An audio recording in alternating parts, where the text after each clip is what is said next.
disharmony despite the smiles. The G7 leaders attempting to break the resistance of the American President Donald Trump. It wasn't unexpected, but he won't sign off on the hot-button issue of climate change for now.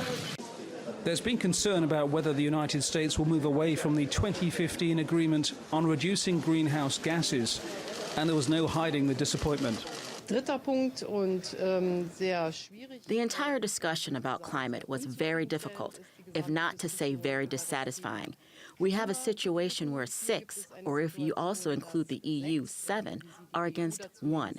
That is to say, so far, there are no indications whether the United States will stay in the Paris Agreement or not. While Angela Merkel spoke, Donald Trump reverted to his favored method of communication, to say there will be no decision until he's home. On this issue, he remains out of step with the other leaders. The location of Sicily, with proximity to the African coast, was chosen as the Italian venue to highlight the migration crisis. An estimated 1,400 people have drowned this year. 500 were rescued by Libyan coast guards on Friday. Leaders from Ethiopia, Kenya and Tunisia, amongst others, were invited.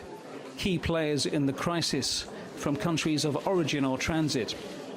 But there's been no real answer to a problem that won't be solved without concrete measures.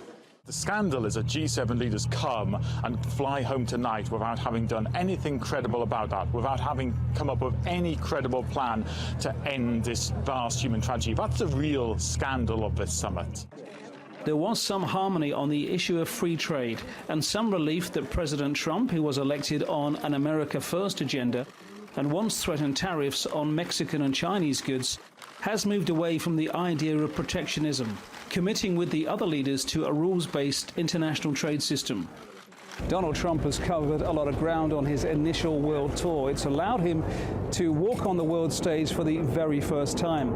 But he knows the serious challenges to his administration are on the domestic front, and they'll begin again in earnest when he returns to the White House in Washington, D.C. Francis Collins, TRT World, in Taormina in Sicily.